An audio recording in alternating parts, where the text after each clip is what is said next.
It's your daily dose of Donna. Welcome to the show. It's Friday. We needed it. What a Friday, Friday. Happy Friday. Today is Friday, July 11th. It's 7-Eleven.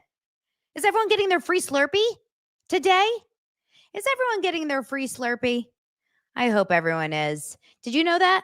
On 7-Eleven, you can get a free Slurpee. And you get a Slurpee, and you get a Slurpee, and you get a Slurpee, and also, I guess you get a subpoena. If you're talking about Blake Lively, other than kissing her ring, I guess you get a subpoena. So we will be talking all about that in just a bit when Omar from The Tilted Lawyer joins us. He's just got to get over to his office, so he'll be here in just a few minutes. But welcome to Daily Dose of Donna. We've got a lot to cover today.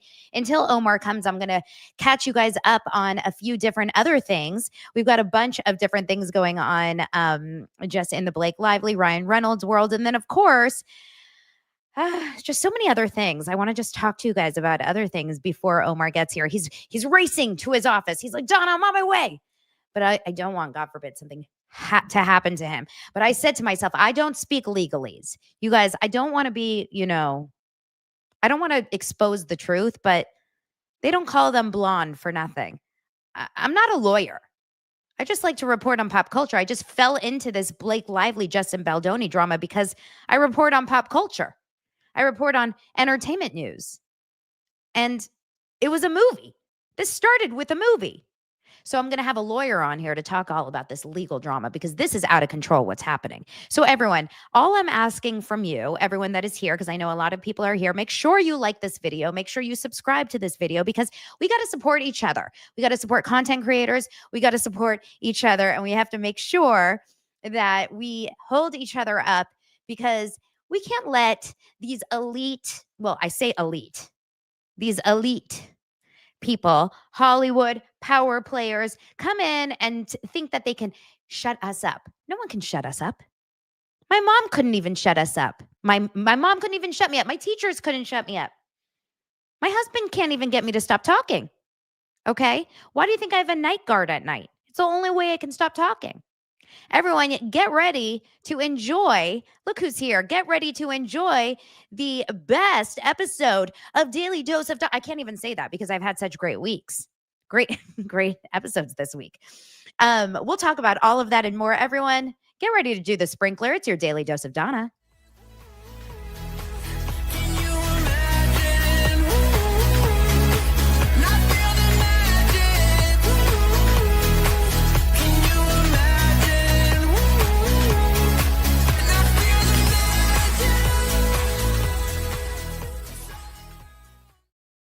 So before Omar gets here, which I'm getting nervous because everyone's telling me crazy things in the comments. For example, Lauren from Court of Random Opinion is calling Omar out for some crazy activity over there. Lauren, are you with him right now? How do you know such personal things about him?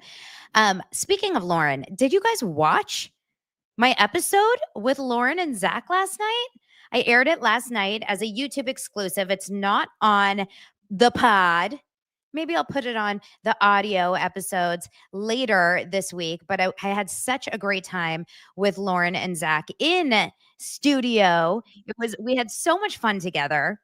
I laughed so hard. Actually, one of my favorite moments was talking to Lauren all about the fact that she was a Fortnite creator. Do you guys know that?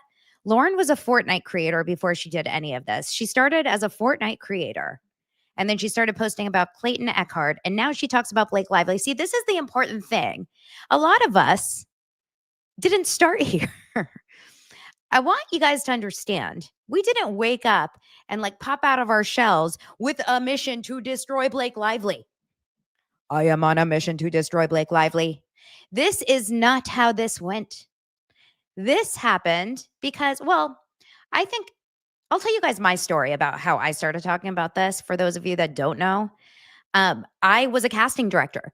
I used to be a casting director. I used to cast TV shows. And one of the shows that I used to cast was Sweet Life on Deck. So Sweet Life on Deck, which was with Zach and Cody, happened to have Justin Baldoni on it, right? Justin Baldoni was on Sweet Life of Zach and Cody.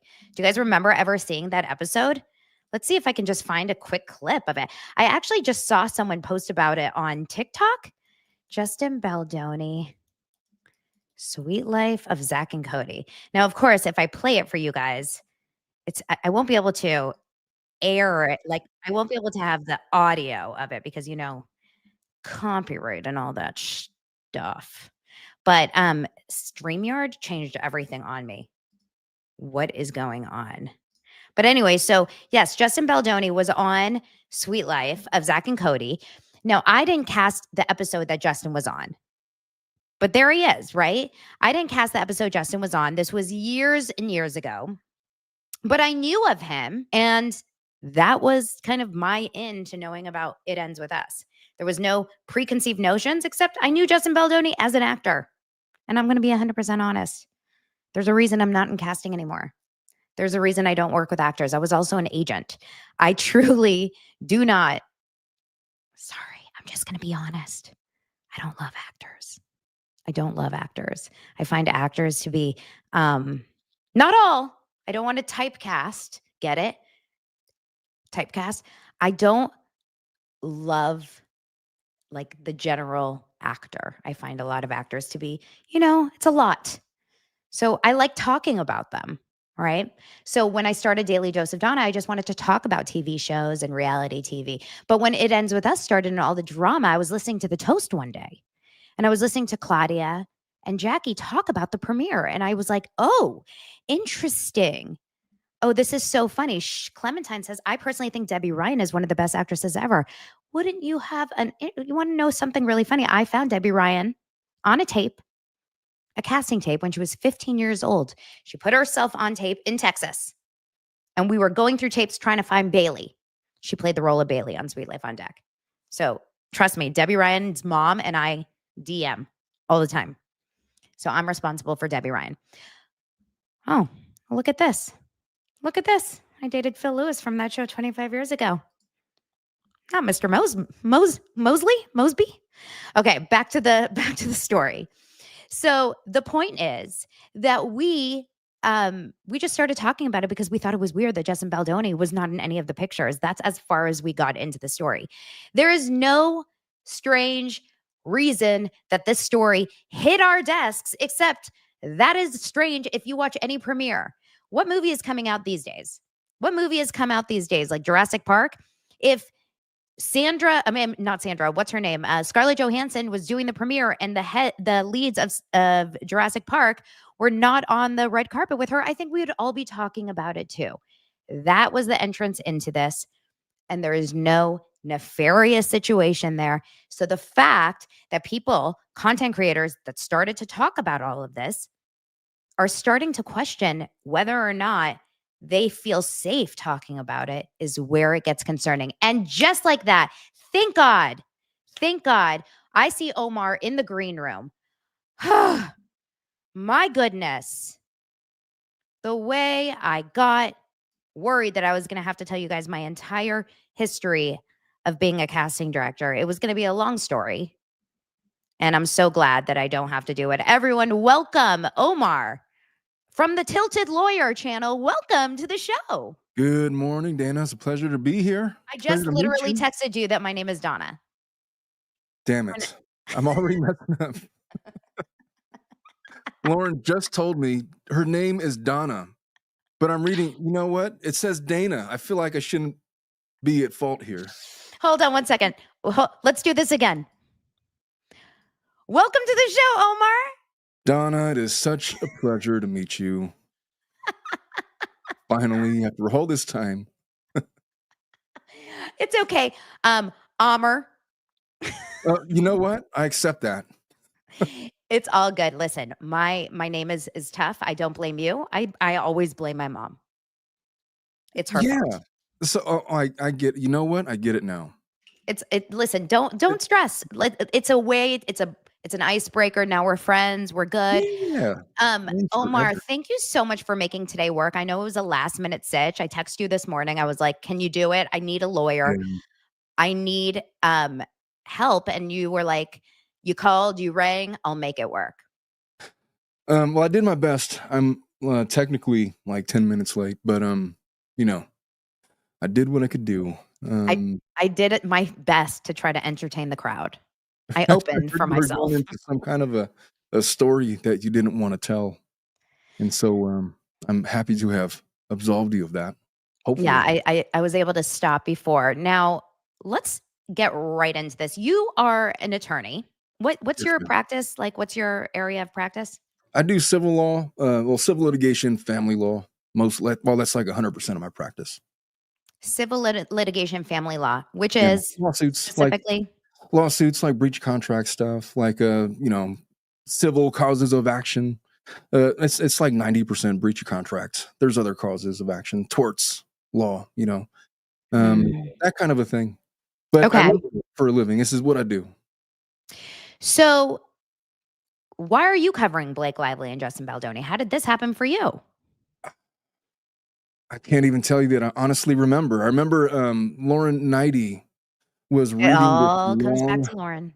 Yeah, she was reading this long complaint, and then I started reading it with her and analyzing it with her, and then it turned into like, oh, there's sexual harassment allegations here, and then we started reading into it, and I just got invested by the craziness of it all.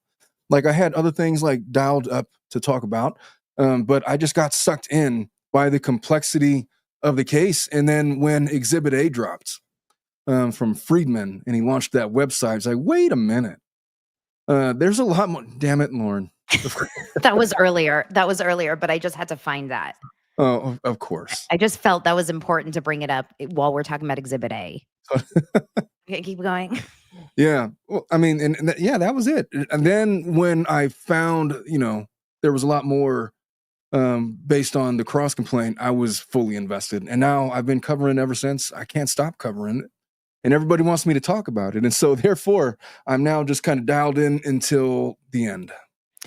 Do you find it like maybe so different than the other cases for a reason because of its just like ludicrousness for a reason? Or what Yeah. about it is so interesting to you? So it's unique.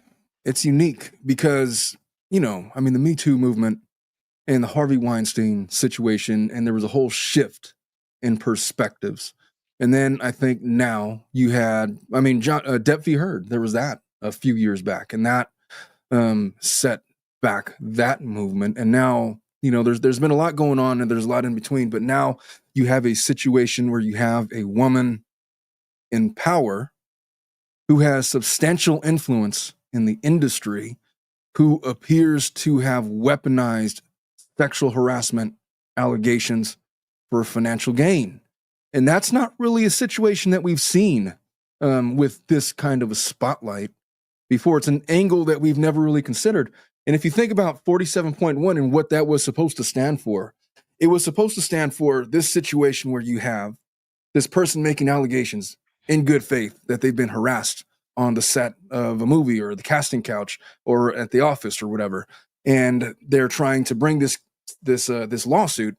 And here comes the big CEO with all the money and the power who like makes 20 times more than this person does. And they're defending themselves with defamation lawsuits and basically running them out of court because they can't afford the litigation. That's what 47.1 was meant to guard against. And you're seeing it in a situation where Lively is taking advantage of that statute that was supposed to help victims, in a situation where it appears that she has weaponized her sexual harassment allegations to basically keep her foot on the neck of Justin Baldoni. Hmm. That's given, like they've had, I don't know how many years now to dig up dirt on this guy. All the dirt that they've dug up on him has been him basically self-deprecating. Look, I used to be this person and now I'm this person. I acknowledge all my faults. And it's not even all that bad. Like if they had dirt on him that he was this sexual predator, as Ryan Reynolds says, they should probably have a lot more than they have. And they just don't. And so it's that juxtaposition of litigation intent, statutory intent, and what this case has turned out to represent. And ultimately, I don't think this case is going to be all that much about sexual harassment. It may be. I mean, for right now, is what I'm we're talking. I'm looking really, really hard for that sexual harassment. Yeah, when they talk about this case in the coming years at law schools, it's going to be about how this case fundamentally changed the rules for public relations going forward. That's going to be the legacy of this case. But for now, everybody's caught up in the Lively allegations, and now she's being forced to defend it because we're no longer wasting time with Baldoni's cross complaint. Not that it was a waste of time, but we're just laser focused on the weakness of the allegations made by Lively. And I think that it's astonishing how far she's taken this on the strength of what? Like you invited them into your trailer while you were pumping. What were they supposed to do? You said, come in, and then they did come in. And then you said that they're trying to cop a look. What do you mean? The people get mad when I say the afterbirth, the birthing photos that were supposed to be the equivalent of corn, there's not any allegation in her list that would rise to the level of what a reasonable person would suggest is predatory behavior. And so that's the fascination with this case to me. Yeah. I feel it's gotten to a place where the waters have gotten so muddied, and maybe this is intentional on her end and her lawyer's ends, because if you strip back all of the subpoenas and the retaliation and the smear campaign and all of that, and you just go back to day one and the content creator, and this sexual harassment where this all stemmed from, I never want to take it away from the fact that the actual allegations that Justin Baldoni's livelihood is based on, basically, as a sexual predator, are things that would be on the level of 0 to 100 when it comes. He would be at level 1 to 100 on things that I've experienced personally on sets. Yeah. And mind you, and you worked on sets. I litigate these cases. I see actual cases of what sexual harassment looks like, what a sexual predation looks like. And it's not this guy, Justin Baldoni. I don't know the guy. I've never heard of him before this lawsuit came out. I never heard of Blake Lively, for that matter. But what I know about him and what I've come to know about him is that he's this religious guy that has been advocating for women.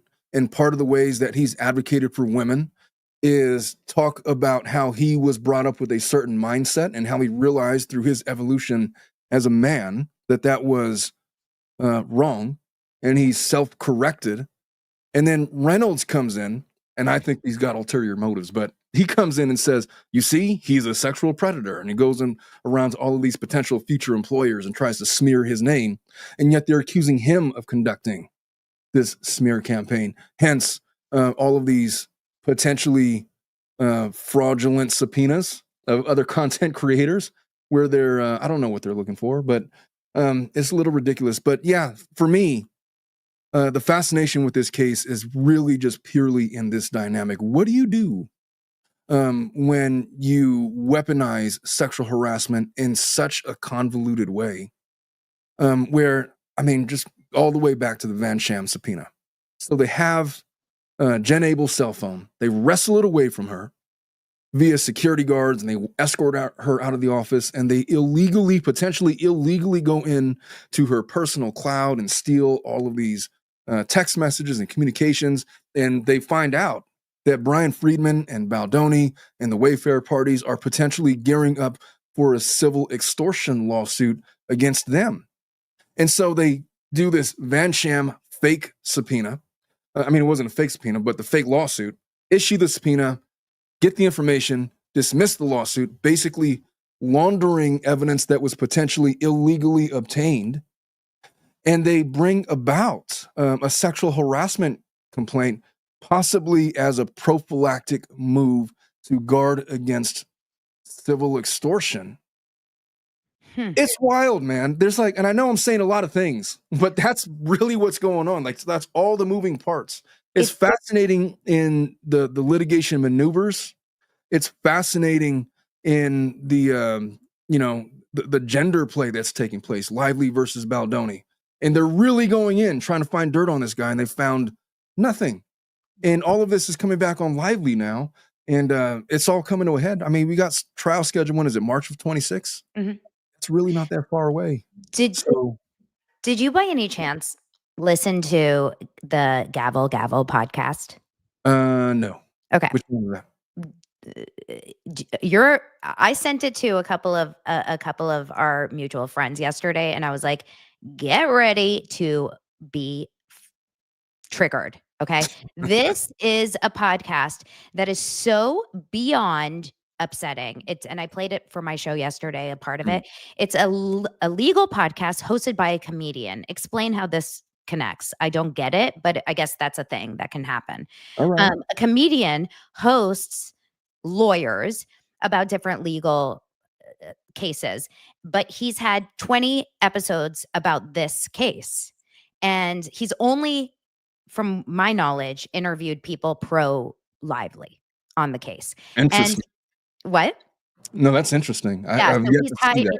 so he's interviewed multiple times the More with MJ lawyer who's on Threads. I don't know if you know who she is. She's a lawyer that is very pro Blake. And then just yesterday or 2 days ago, they released an episode with Stephanie Jones attorneys. So it's Kristen Taylor, I don't know how to pronounce her last name, Tahler, and Maureen something. And they laugh throughout the whole episode. It's so funny. This, we're ruining people's lives. Like as if this is like LOL SNL. Okay. And they're laughing about Jen Abel. Most of it is about Stephanie Jones and Jen Abel. It's very little about Justin Baldoni and Blake. It's mostly about their case. Yeah. And they're laughing so hard about how Jen Abel messed up and how it's all on Jen Abel's breach of contract. And what they say about that, what you just mentioned about how they took her phone and they took and got the cell phone records. Yeah. And how they did it so morally wrong or immoral, I should say, unethical. Maybe it was the legal way. Technically, it's legal, but it's so unethical the way that they did it. The way that they explain it is it's totally legal. It's totally right. Baldoni's lawyers themselves have done it many times. This is a complete normal way that lawyers do this all the time. And the fact is, why do we even care how we got it? We should care what Jen Abel wrote in those text messages. That's the focus. Well, could I offer the retort? Like, because there's an obvious one. Yeah. Is it technically legal? Yeah, you can do it. But is it like common practice? Has it like every attorney does it? No, that is not the case. Matter of fact, I know of no other colleagues of mine that have ever issued a frivolous Doe lawsuit for the purposes of issuing a subpoena and then immediately retracting it. So what they did was they issue a Doe lawsuit. There's nobody to notice because they've named nobody. And they ask for a subpoena. They claim a breach of contract. Here's a problem. You're claiming breach of contract. That means you made a contract with somebody. That's like you make a contract with one of your friends. Like, well, who'd you make a contract with? You would always have an answer to that question. If the answer is, well, I don't know who it was, well, then you don't have a contract. There's got to be somebody on the other end. So they say breach of contract against somebody unknown. They don't really specify what the contract was. They issue a subpoena. And look, here's a problem. If they illegally obtain, now they're claiming that it was all legal. Fine, I get it. But the reality of it is if they went into her secured personal cloud information, that's a breach of fiduciary duty at bare minimum.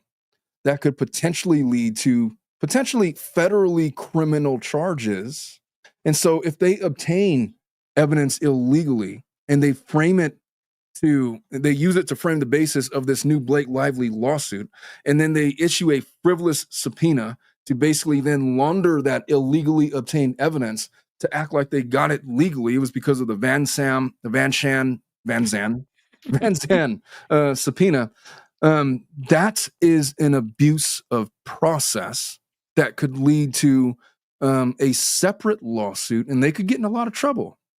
Whether or not they actually get in trouble really depends on what Brian Friedman does. And I think that what he wants to know is, what did you know and when did you know it? So if you got all this information from the subpoena, fine, but when's the first time you obtained that evidence? And I think that's the reason for the Van Zandt discovery dispute right now. They're trying to get those communications. That's where they're headed with this. This is going to turn into an abuse of process, cause of action, sanctions, possibly rendering much of the evidence against Abel inadmissible.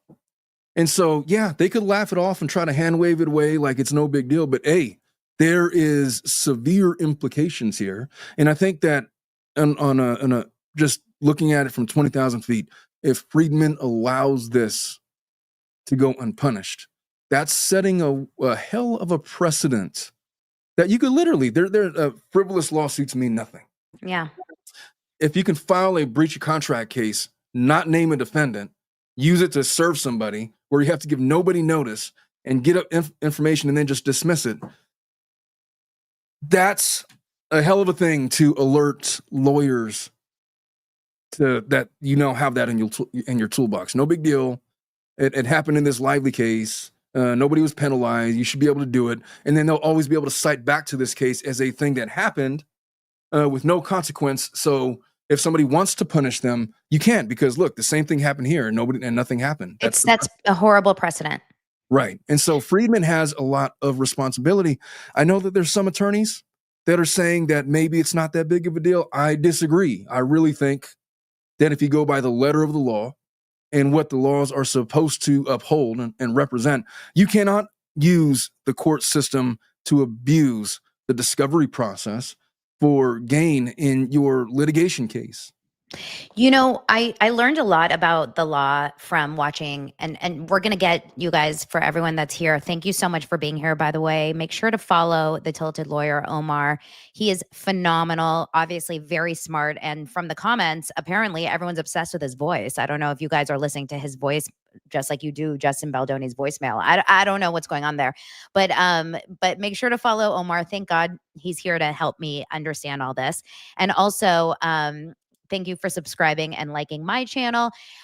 We are going to get into the new round of subpoenas that not everyone, but a lot of content creators, big and small, have gotten in their email over the last 24 hours.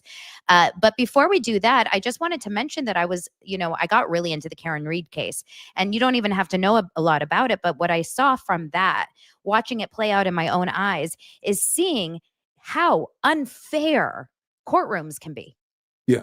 The judge in that case, Bev Canoni, was the most corrupt, and I say this with my hand to God, like the most corrupt judge I've ever seen in my entire life. I don't know how Lyman will be. I hear you have your thoughts on Lyman. Judge Canoni was crazy corrupt and very biased. I feel like Judge Lyman, the fact that he is allowing so much of this to go through, and you've already talked about, I know on Zach's show when we were on it together, about allowing so much to be dismissed already. It's like, this feels like he's already given them so much power and so much control. It's like, it's out of everyone's hands now. Yeah. Some of his later rulings now on these discovery motions that make a lot more sense. I mean, I don't want to go out and say that Judge Lyman is corrupt. I don't want to say that. He's been fairly steady in his rulings. Yeah, I disagreed with him a lot about how he dismissed with prejudice some of those claims. I'm not going to change my opinion on that. I think that he was wrong. I think he flat out got it wrong. But to the extent that, do I think that he's biased necessarily? I mean, I don't know enough to say absolutely not. I'm definitely not going to say he definitely is. I'm still just kind of looking and evaluating. I just know that there's going to come a reckoning where he's going to have to make some tough decisions in this case. And where they are going to be are, what is he going to do with the inevitable Van Sham motion to dismiss evidence / abusive process sanctions motion that is forthcoming? And what is he going to do about the incoming 47.1 treble damages motion? I think that's going to say a lot about what he's really thinking in this case. But so far, yeah, I can't really defend the motions to dismiss. I've spoke at length about what I thought about that. I thought he just legally got it wrong. Yeah. I thought that he treated it like a motion for summary judgment. I thought that he took liberties with the evidence that he had no right to do, but he did it anyway, basically saying, if you don't like it, then appeal me. And they didn't appeal. And so here we are. I don't think by any stretch of the imagination that Lively is winning in this litigation. I think just because there is not a pending cross complaint against her, Right now, she's feeling the heat because she absolutely does not want to be cross-examined. She doesn't want to do depositions. She's already Okay, yeah. seen shenanigans with that.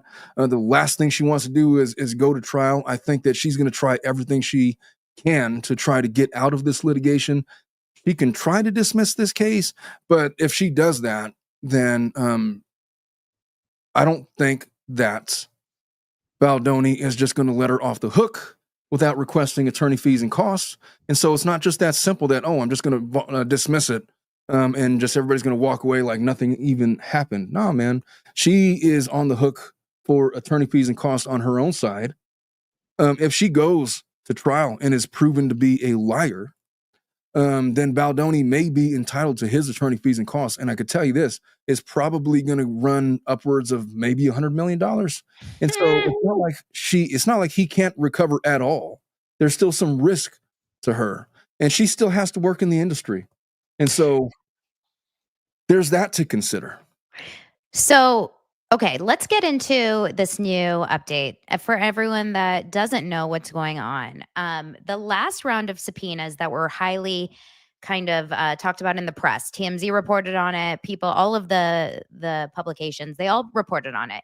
That was Perez Hilton, Andy Signor, Candace Owens. These three very large content creators that are publicly talking about this. They have huge audiences, all three of them. I'm trying to think what they have in common. Massive audience. That's the only thing I can think that they have in common. I know a lot of people have their theories on why all three of them, I would say, are reporting on it in a consistent manner. And they were, all three of them subpoenaed, directly served. Well, actually, I don't know if Perez Hilton actually was or not. Like, I'm on the fence of whether or not he was actually served. Candace was for sure, right? And so was Andy. Pretty sure Andy was, yeah. They were served actual subpoenas, hand in hand, like door knocking subpoenas last week or 2 weeks ago. I can't remember. Right. They spoke about it on their shows. They have to get attorneys. Like, it is a very broad subpoena. From what I know, they're asking for a lot, like all correspondence, DMs, emails, phone calls, Perez says not, sir. Oh, two comments. Perez says he was. Perez says he wasn't. I mean, no one knows. Then yesterday, out of nowhere, Lauren sends a text and says, I just got subpoenaed by Google. Yeah. Then Andy says, I just got one. Ashley Brianna Eve, who's amazing and a friend of ours too, also says she gets one. Kirsty Fla, who started that video, congrats on your little bump, gets one. A creator that I don't know at all, named Ken's, but had posted a TikTok, who doesn't have a very large audience, said that she got one. And I don't know if anyone else. Maybe I was like, how come nobody's like subpoenaing me then? Like, I cover the case too. FOMO. Maybe I'm not pro Baldoni enough. I don't know. It's like, how come nobody subpoenaed me then? I'm talking about too much Karen Reed. I guess. Yeah. We did not get subpoenaed. Neither. Oh, without a crystal ball. Duh. Without a crystal ball also got it, because she's talking about it very publicly as well. Right. Googe did not. I don't know if Googe did. That's so funny. Someone asked about Googe. I don't know if Be Better did. I don't know. I don't believe Dave Neal did. I know Zach did not. I know Elsie did not. And I don't think anyone else did, from what I've seen. I think it's just literally those 5 people. Do we know for sure, though, that it's legitimate subpoenas? So here's where we have to talk about this. All right. Let's no one subpoenaed Omar, because if he responded, it would be on me. Yeah, that's true. I'm known to go on rants while accidentally muting myself and not realizing it for 10 minutes. On YouTube? Yes. On my lives. I've done that multiple times now. That really works to grow a YouTube audience. So here's the issue. Let's play devil's advocate and do it both ways. If they are real and if they are not real. Okay. First, let's pull up, just because I know that Kirsty had posted it in her Instagram. So I'll just pull it up so everyone can actually see what it looks like, the actual email, and everyone can have a visual of what it looks like. And then we can talk about it from a lawyer standpoint, what this is, because I would call you if I got something like this. I would call a lawyer and be like, help. Yeah. Like, what do I do? I would freak out. It would scare me. It says, hello. And this is the exact same email that every single person that got it got from the exact same email address. It was a Google legal email address, like legal support at google.com. It Right. says, hello, Google has received a subpoena for information related to your Google account in a case entitled Blake Lively et al. Versus Wayfarer Studios LLC, blah, blah, blah, blah, blah, with the case number. This email serves as notice to you that Google may produce information related to your Google account in response to this subpoena unless you email a file stamped copy of a motion to quash to, and it has an email address, by 10 a.m. Pacific time on July 31st, 2025. To make sure that we receive a copy of what you filed with the court, please attach it and reply to this email. Please also include in your reply our Google internal reference number, blank. Google, however, cannot give you legal advice about this matter or advise you on what to do here. If you have questions about the subpoena, you can contact an attorney, Omar, or contact the party of the lawyer who served the subpoena on Google at Ezra Hudson, her phone number, and the company that she works with. Regards, Google Legal Investigation Support, da, da, da, da, da, da, da. So if I'm interpreting that, and let's just say that it's a real subpoena, Google has been subpoenaed. Whoever the individual content creator has not been subpoenaed, but it's necessarily going to affect them because they're being forced to hand over information. I don't believe, I don't know what they're asking for. It looks like just email addresses or probably just basic contact information that may lead to further subpoenas, individual subpoenas of direct content creators. But to the extent that they're asking for communications, they can't just hand that over without getting permission from the individual content creators for a million different reasons. So it sounds like Google is contemplating whether or not they're going to issue their own motion to quash for silliness, for example. Like, what could this possibly have to do with your lawsuit? Show me a reason why this is relevant to anything that you have going on. Otherwise, I'm not sending you jack. That would be my response. A motion to quash for relevance? What? Who are you? What do you want with us? What does this have to do with anything? And then secondly, they're inviting anybody else to file their own motion to quash. Like, look, you're not going to be giving away my communications for pretty much the same reasons. Not relevant. They're my communications. They have nothing to do with this lawsuit. I may or may not have had any direct communications with any relevant party in your litigation, whatever. Either way, it's a big kiss my ass. You're not getting jack unless I'm compelled to do so. And you know what? If it was a legitimate subpoena, I would offer them a robust motion to quash and force them to respond. You want it that bad? Tell me how bad. Tell me how important and relevant this is to your lawsuit. And then if the judge makes me, then sure, I'll do it. But if it ain't, I'm asking for attorney fees and cost for this waste of my time. And I would basically just put them through the ringer. Or it's just a big fishing expedition, like a literal like scam, where this is not a real subpoena and it's somebody just looking for contact information from random creators. Both could be true. Okay, so, but the only option, if it is true and it is real, the Yeah. only option for a creator to do. So just say someone gets it in the mail. I'm sorry, in their email. The only option is to literally get an attorney, hire an attorney to respond. Because I wouldn't know how to respond without an attorney. So hire an attorney to respond and pay someone. I'll tell you the step one. This is step one might be just call the law firm directly. Ezra's phone number and contact information was on there. Yeah. Call them directly and say, what is it that you're looking for? Is this a legit subpoena? And if it is, then I might hire an attorney to do a motion to quash for millions of different reasons, but force them to respond and just really attack it because I'm not giving you nothing. I'm not giving you jack. So what kind of stuff would they be actually looking for here? Emails? The only thing it would be relevant to, based on what I know about their complaint, is potentially a smear campaign. But even then, it would have to be within the relevant time period, like before December of 2024. And as far as I'm aware, nobody was talking about this until 2025 after the CRD complaint, which, in my opinion, and it's arguable, but in my opinion, the journalism privilege should apply. Well, if the New York Times doesn't have to submit all of their stuff, why should any of these content creators? Unless there was communications prior to 2024, and in the case of the New York Times, there was communications from August till December, which were relevant, but were found to be privileged. And so, in the same vein, why do you think that I'm going to give you my communications in this case when I'm so much further away from the main causes of action in this case? I'm not giving you anything. So motion to quash, and all of that. Lauren, I guess, is already called. She says she doesn't answer. The receptionist answer. They're called paralegals, Lauren. The secretary. Yeah. Oh, I've heard that's a derogatory term now. Did you respond? Did you get a response from them, Lauren? I'm curious. Lauren, are you free? You can join us. If you want to join us, I'll send you the link. Come on in, Lauren. You might as well. I mean, we have one of the victims of Subpoena Gate, Lauren.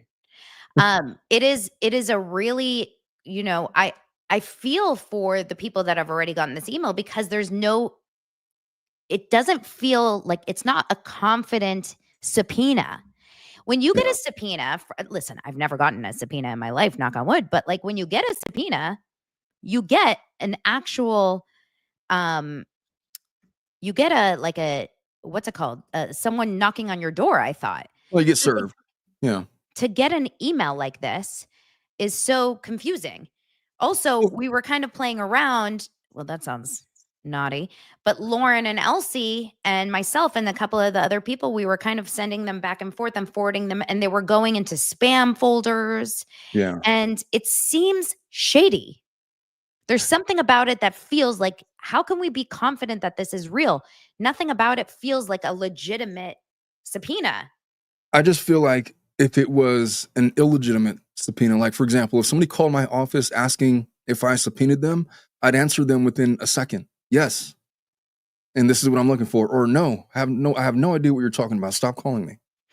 Also, by the way, Andy was on Google yesterday, like Google support and ChatGPT and all of these things, and no one can get an answer. The fact that you're going directly to the person who is sending you these emails, the company, and you can't get a confident answer, is this real or not, is very highly concerning, I think, as a content creator. From Google, I understand, because what the hell do they know?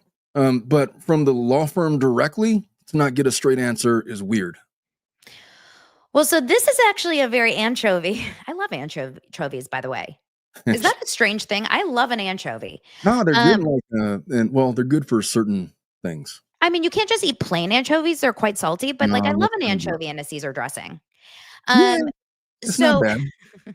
Anchovies said it's Dr. Leslie Dobson. She's gone fishing on Blake's behalf, allegedly. You know what's very interesting? The fact that it has gone out very specifically to 5 random creators and not everyone, because let's be real, if this was really going out to every single person who has posted pro Baldoni content, the list would be double in size, at least triple in size. And there would be so many other people that have been very consistent in posting content. Right? Well, the other thing is, you can't just go on fishing expeditions when you're conducting discovery. You got to have some kind of good faith basis for what you're asking for. Like, I'm going after these specific content creators because I believe they have had direct communications with relevant parties. And then it would have to be for a relevant purpose. Like, you think that they were conspiring to shit on Blake Lively's good name with their YouTube videos? Is that what you think? Or is this like an independent thing? They'd have to articulate why they're asking for what they're asking for. They can't just go subpoena and canvass every YouTuber out there in the hopes that they may find something that they could possibly use. Well, you're right. It doesn't feel in any way like it's literally throwing spaghetti at the wall and hoping something sticks. That feels very, very unfair. Yeah, and costly and just a waste of time. Yeah. Like, it's just not a way that I would ever litigate. Like, if I'm looking for something in discovery, I'm looking for something very specific. Yep. Like, for example, you have what's up, Lauren? Hey, how's it going, man? Where's You your have face? This room is a mess, and I'm not gonna show it to you. So, But what if we just want to see you and not your I room? mean, I would I have to told put the Lauren camera that like right her up on my face. hotel room is Alright, hold on. haunted. It's not haunted. It was the lighting. I watched No. it back. I saw a shadow go under your bed, It freaked and me it out right definitely before wasn't your bedtime. shadow. Hang on, let me see if I can do this. Where are you? I'm in Phoenix now. That's not messy. It's literally a wall. I moved the camera so you can't see that. outside What of the did you room. do last night that made it so messy? Aren't you alone? Yeah. What Yeah, did you do? You know what? I'm not gonna answer that. What's with the third degree? What, you got crazy? You were like, I'm getting subpoena. No, I wasn't supposed to be here till today, actually. And so I decided late yesterday. I was just like, you know what, fuck it. And so here I am. Lauren, how you feeling? How you doing? I'm good. I'm okay. I'm not worried about it. I'm just confused. I'm not worried about it though. So It's not to worry about. No, no, I you mean, got. even if it's real, I'm good to go. I know what I'm gonna do with that, so I'm good. I Is there a planted reason your a middle finger message, is up? Both my fingers are right here. I sent Lauren a DM in the hopes that it would actually get subpoenaed and be read by Lively's attorneys. You did. I did. Do you want to read it here? No. Do not But if do it that. gets subpoenaed, Do not read that. Do not read that. I asked Lauren to, she has to make it the thumbnail of a future video if it actually gets subpoenaed. So we'll see. So can we talk about the possibilities that this is coming from a fake person and not actually Blake Lively's team? It's possible, right? That it actually isn't coming from Ezra, just say. Yeah. And it's coming from allegedly ex-patriarch or like some fake pro Blake person. I'm just putting that out there as a joke. Okay, everyone, calm down. But someone, joke Dr. Leslie Dobson, like just a joke. But it's like, imagine it's someone out there is just trying to spook content creators. Ashley Brianna Eve, our friend, posted last night on stories, I can't do this anymore. I can't talk about this case anymore. It's too much. It's literally working to scare people because not that she has anything to hide. It's just, it's scary to people that don't have lawyers, don't want to spend money, don't want to lose money. She's like, I don't want to lose my home, my farm, this is too scary for some content creators. Well, can I just say, if you've gotten something like that, it's not the same thing as you're getting sued. It isn't. They're just asking, they're looking for information. And by the way, you should make them go to the judge and have the judge compel you to give over stuff, because it's very doubtful that you have anything relevant to the case.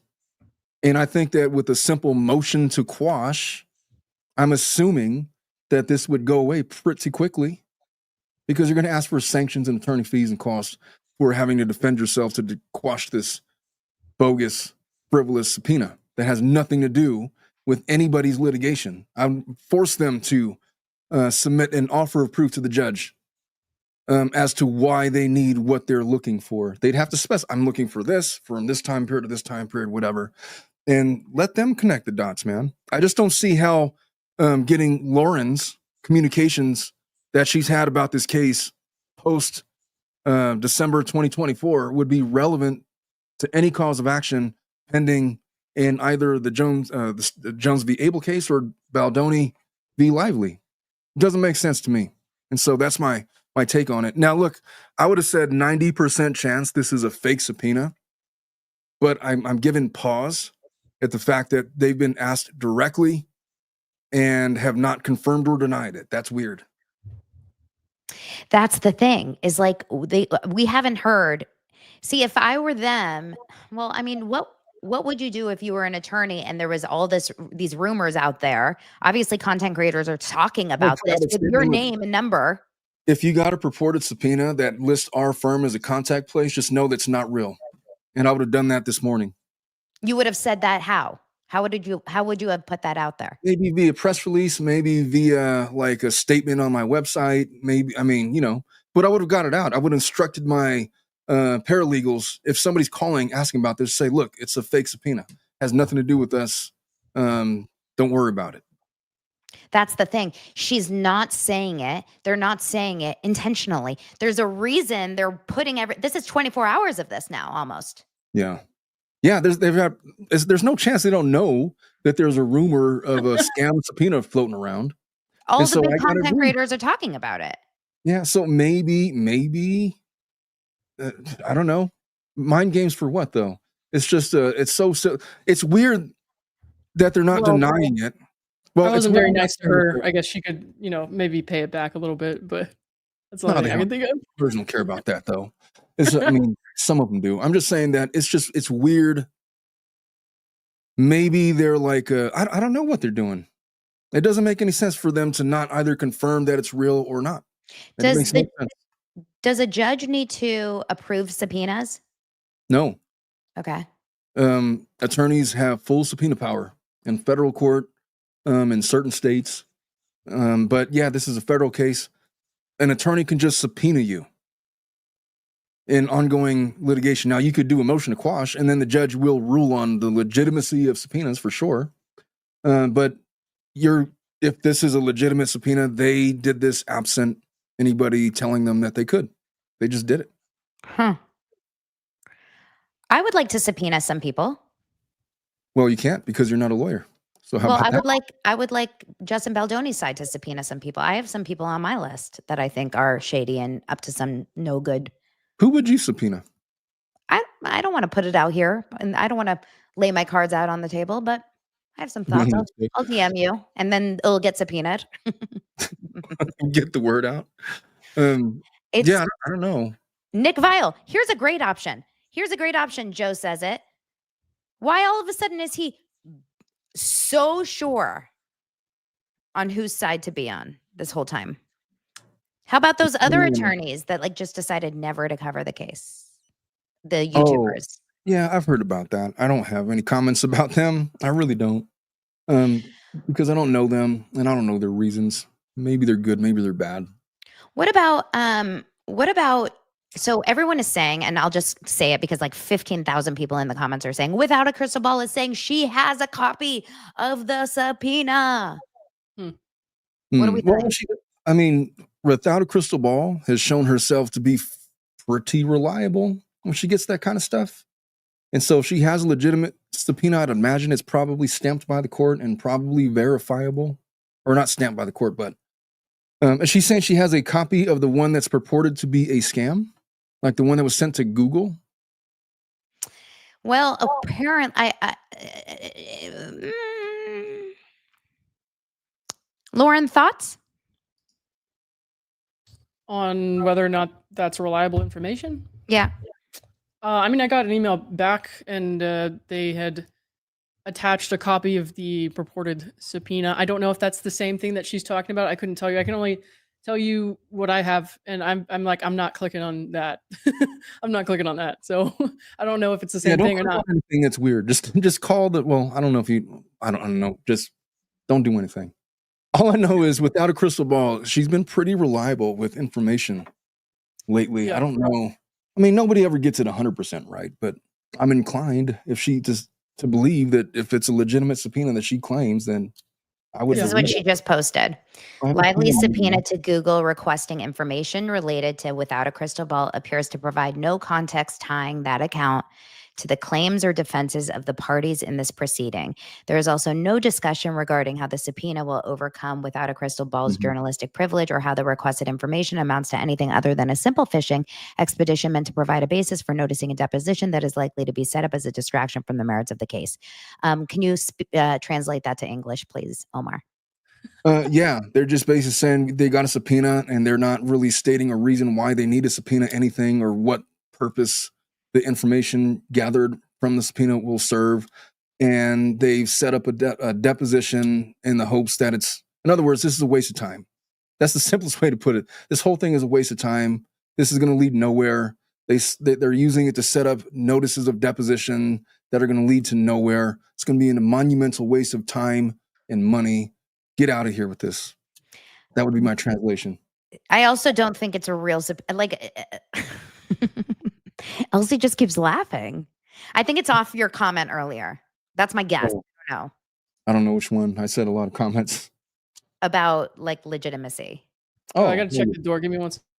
What do you mean check the door? Oh, don't open the door to strangers. What if she's getting I'm gonna subpoenaed? use the peephole, you freak. Just give me a minute. Okay, but keep the volume on. Oh no, it's muted. What if she's getting subpoenaed? Just check out the peephole. That's what I knew she was gonna. That's what I knew she was gonna say there. Mm. I kind of agree with her. There's a lot to be said on that page that is quite out there. I don't know how much. I truly don't know how much of it is reliable. I think the fact is, I have never ever seen any content creator. Look, this is about a Hollywood star. There are content creators talking about murder cases. Yeah. And have never gotten notices like this that I know of. That's because criminal cases are less dramatic.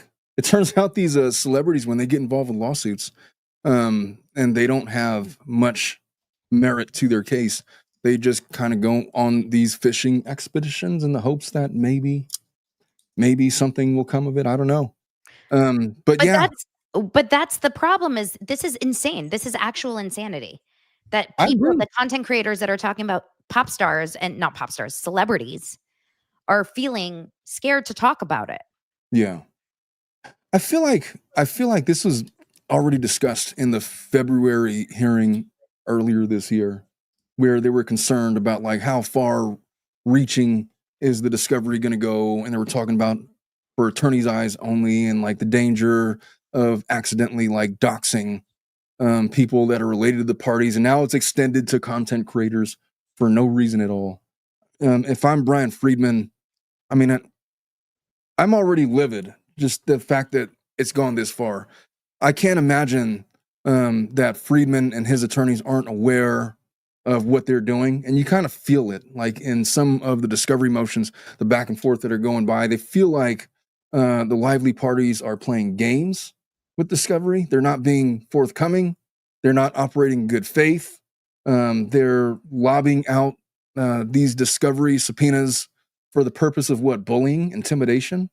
I don't think Lauren feels intimidated. I think she feels annoyed. But is anything going to come of this that is of merit to the case? No, absolutely not. I see no chance based on what I know about her complaints. And so it's a monumental waste of time. And that's why I'm stating that everybody, if it is a legitimate subpoena, then everybody should bandy together to, at the same time, submit a motion to quash and just call out their bullshit. Okay, so are you going to do that? What are you going to do, Lauren? Do you have a plan? Or you want to put your cards on the table? No, if somebody tells me it's a real thing, then I'll talk about it. But right now, no, not really. I can tell you I'll be on my soapbox for fucking months, though. Are you going to? She lives on her soapbox. She's never not on the soapbox. Can we literally create a documentary around this for you? Subpoenaed by Blake Lively. What would that even look like? I don't know. Like it can be emotional. We'll have like a crying scene. And then it will be like victorious. I'll use your husband's studio equipment then, yeah, sure. Yeah. I mean, Lance will produce it. Okay. But seriously, this is okay. But if you look at the bigger picture, if this is real, she looks horrendous. Yeah. She looks horrendous and her attorneys look disgusting and her husband looks pathetic. Awful. But if it's not real, it's because this one has something to say about it. Oh, God. What did I just get into? You rang? Elsie is 1,000% convinced it's fake. It's not real. Tell us. You know what, though? Maybe I'm safe because I'm Black. You never know. Reparations. Because you get married on a plantation and you're going to subpoena me for talking shit about you? Bam! Reparations. Bam. That's why I'm safe. Lauren, stop laughing. No, but like legit though. Maybe, hey, Donna, you're a Jewish woman. They're anti-Semitic. We're in a protected class. Wait, hold on. They're oh my God, this is it. They're racist, they're anti-Semitic, they're homophobes. They're homophobic. And what are you, Omar? Zach is Misogynistic? No, What you're are a you, man. So what are Omar? you? What's your nationality? Oh, I'm just like, what are we talking about right now? I'm His Mexican. nationality. You're Mexican. They're Yes. they hate Mexicans. They're what's the word? No, seriously though, I'm not The even joking. word- I think I'm safe because I'm black, and I'm honestly like one of the only black people covering this. Like, can you imagine subpoenaing the little black girl with a heart on her shirt? I thought about this in Oh the my God, shower you're today, right. and I'm like, I am so protected. I'm free to talk shit. I think I'm safe, guys. But they went after Candace Owens. They did go after Candace Owens. Me, Candace, me, Candace, two different kind of blacks. Like, I think I'm good. Honestly, though, Oh my I think I'm God. safe. Oh What my do you God. guys Someone think? I'm so commented up safe. there. I said, Omar, what are you? And someone said, Omar's hot. Omar's blushing now. No, It but is like like honestly, 82 degrees in my office for no reason. did Omar? You need to get a cool down. Can they subpoena lawyers talking about this? Yeah, they can subpoena Yeah, whoever they I dare want. them. I hope they do.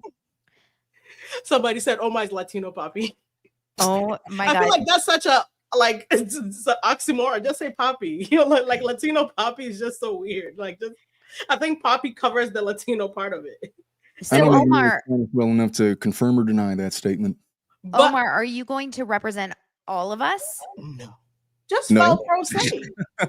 But well, I don't know. Maybe if it I mean, if it's a legitimate subpoena, my thoughts a are class action. everybody should get together at the same time and file a motion to quash one by one and make them respond to all of them. Each one. All of them, each one. Yeah. And then give different arguments in each one about why this is a bullshit subpoena, motion to quash, and then ask for attorney fees and costs, which are going to be run way higher than the cost of the subpoena itself. And yeah, make them just rattle their cage a little bit. That's what I would do. That's what you do. And then this goes away. I just don't see it going anywhere. There's no reason for the subpoenas. I asked before Donna had asked me to come up here because I was asking her to ask you, what do you think about, I don't know, did they tell you about the fact that we tried the email thing? I was like, Lauren got I don't know if I'm putting your business out there, but did you tell them No, about you're good. Oh, so Lauren got an email earlier today with the actual PDF of like, oh, this is the real subpoena, which it never came yesterday. And I was like, everybody's afraid to open it because it could be like embedded with a. Well, yeah. Like, I don't care. And I said, I don't care. I'll open it. Send it to me, right? But Lauren sent it to me, and for like 10 minutes, I didn't have the email. So I kept asking her, like, girl, where's the email? Then she's like, I sent it. So then I went to check my spam folder and it's sitting there. But that's weird. Why would a Google email with a like Google file come to a Google account but sit in my spam? Then I asked her, send me the original email you got yesterday, like the one everybody got. I didn't get it for another 10 minutes. Turns out it's sitting in my spam too. Then I'm like, okay, just send me an email asking me how I'm doing today. No files, no Google, nothing. Came straight to my regular email. So did Donna. Leanne. FOMO. We all have FOMO. So what do you think about that though? Like, I mean, that's my confirmation. I don't need anything else. I have no confirmation for me. I do not have the IT expertise to know why certain emails go to spam or not. If there's an IT person here, tell me, because Lauren, when you initially got it, it didn't go to your spam. You got it directly. No, nobody's went to spam. Obviously, they wouldn't have seen it. For some reason, when they sent it to me, I mean, God loves me too, you guys. I'm up there. Is the Google email like legitimately from Google? Like, is it a legitimate Google company email that they actively use? We think. Nobody has a real. I've seen yes, and I've seen no. So there's like no straight answer to that. It's frustrating. So what I want to add to this is what's very interesting is that it's going to email addresses that are connected specifically to YouTube addresses that aren't public on some people's YouTube accounts. So for example, everyone has a public email. Most creators have a public email attached to their YouTube so that like if anyone wants to email me or email Lauren or whatever, you can find it on our YouTube pages so that you can contact the creator or brands can contact us or whoever, right? And Andy's went to a very private YouTube account, YouTube email address that only YouTube has access to. And I want to say that happened to someone else too. So it's I think that happened to Ashley too. It's very concerning. Whoever sent this really does have access to private Google information. Well, they're just good. because the email looks legit enough for them to be really good at what they're doing. They don't have to be an amateur. Oh, look who's here. Ashley. We were just talking about you.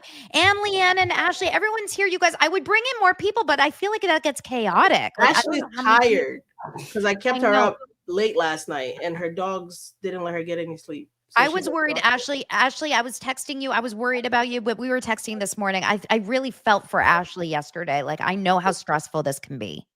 Yeah, but I wanted to say, because, you know, Lauren's been using the word pro se like a drink lately. Pro se, I'm going to file pro se. So actually, I'm like, don't be scared. You don't need to hire an attorney. I feel like a lot of people feel like, I mean, maybe I'm lying because Omar will tell us, but the Googler will tell you, you can file your own. No, you can't. You don't need a lawyer to you don't need to get a lawyer and retainer if you can't afford one, or like you don't want to throw money at a lawyer right now. If I get one, that's what I'm doing. Well, you are a lawyer. Thank you very much. Don't let the Daily Mail see this. They might retract. You certainly don't need to hire a lawyer to call them directly and ask them what it is that they're looking for. Is this a legitimate subpoena? And if it is, what do you want? Exactly. Yeah, I think this is the goal. Whatever the hell they were doing, whoever's doing this, whether it's some BS scammer or it's her team, whatever they were doing, this is the goal. It's to freak everyone out. It's to intimidate someone. It's to make people say, oh my God, I want to stop talking about it. I was texting. I don't think I've ever said that in my life, quite with that conviction, but all right. I was texting with Zach this morning and I said, have you gotten one yet? Well, I woke up this morning. I was like, did you get one? He's like, no. Did you? No. And I said, think about how random it is. I know, but I said, Zach, if you get one, are you going to stop talking about them? And he goes, fuck no. Yeah. And I said, okay, I like that. And he's like, that's what they want. We're not doing anything wrong.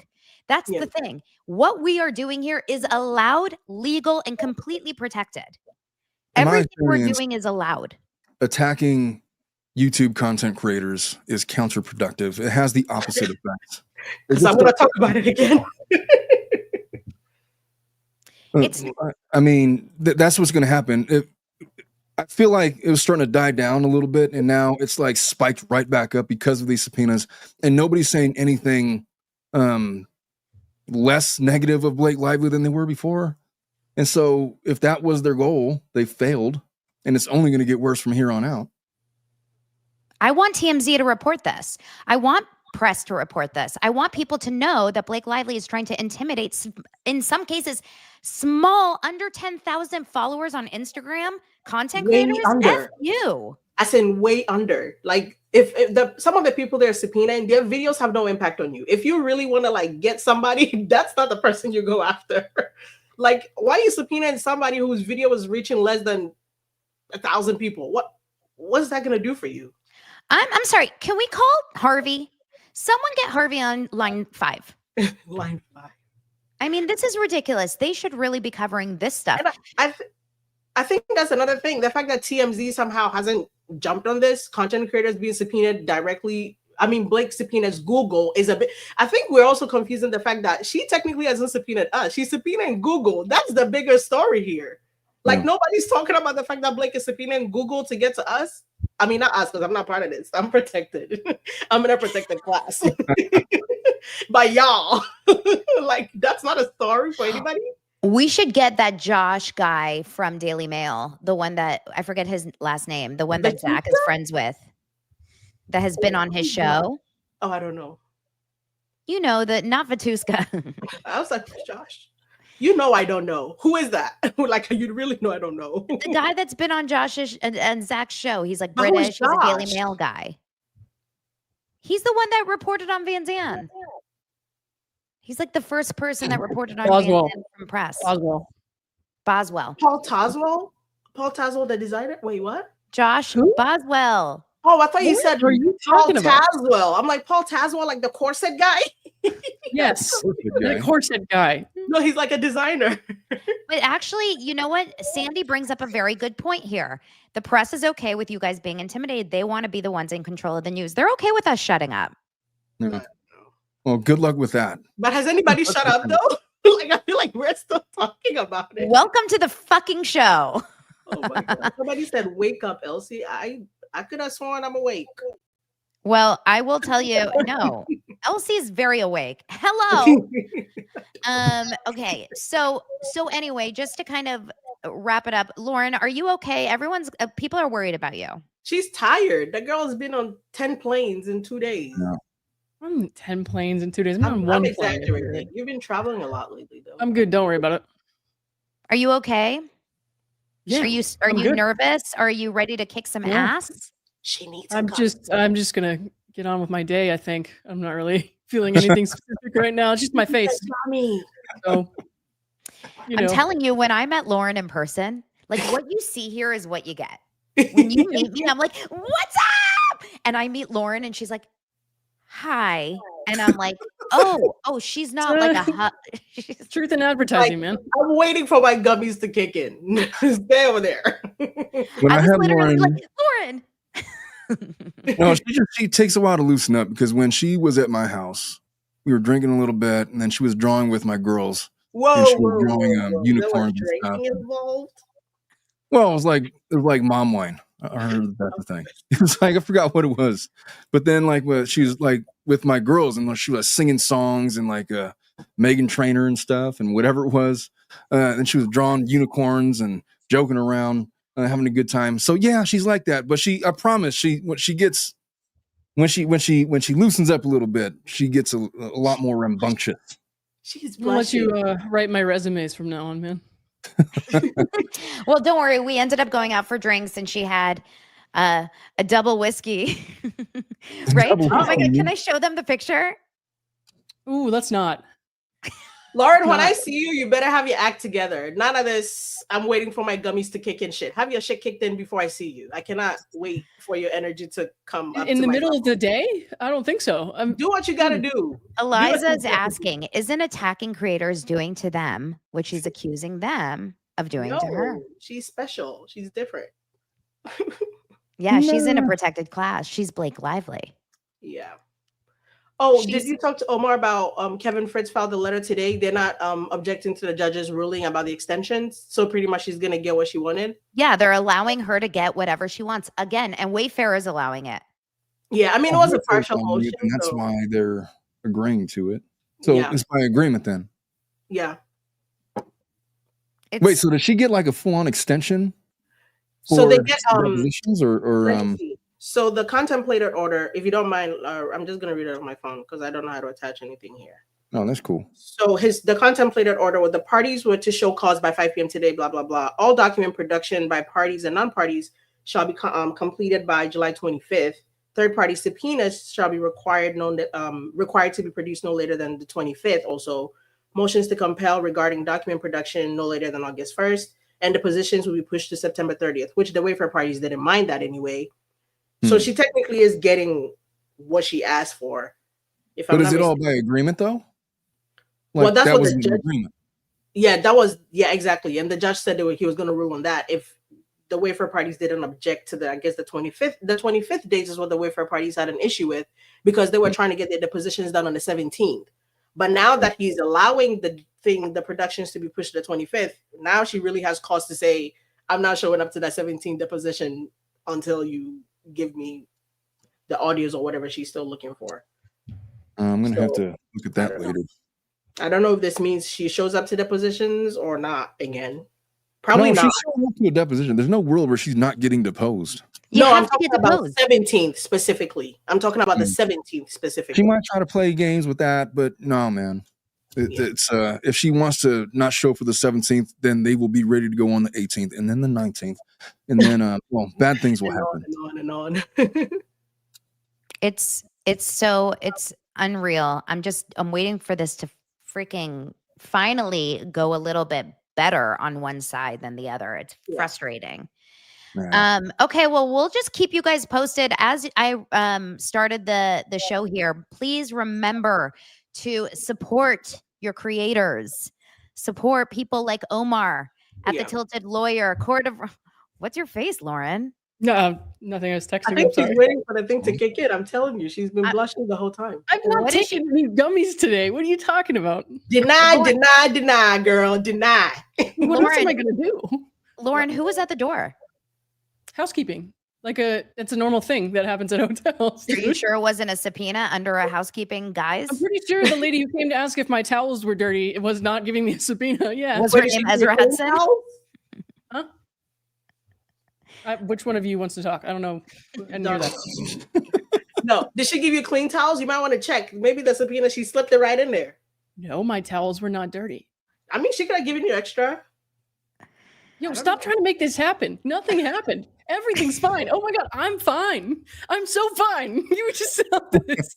Me thinks she doth protest too much. Oh my God. I feel like this is a great first scene of our documentary about Lauren. I love it. Subpoena. I love it. It starts here. It starts you know with how us. much money Justin would make? He would make his 400 million if he made this movie after this is over. Wayfair Studios presents It Ends With Us Aftermath. Bitch. Money in the bank. Okay. Oh my God. Well, you guys, thank you so much. Money. Thank you.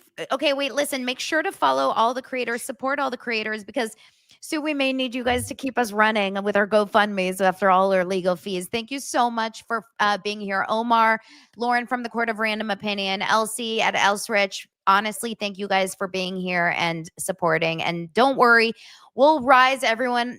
We all, what do they say? Rising tides, rising boats. Boats rise tides together. That's exactly what they say.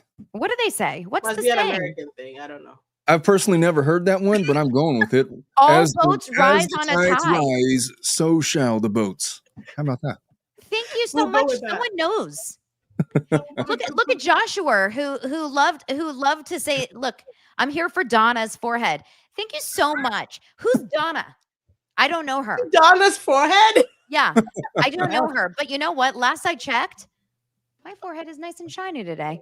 Some my people would like to God. say that that's genetic. And I don't know Donna. I only know DANA. But by the way, you guys, what is rising tides raise all ships? Rising tides raise all ships. I like it. Abort. Thank you. I'm on a boat. I love you guys. Thank you so much for being here. I'll see you guys on Monday. Happy Friday. I'll talk to you guys later. Bye.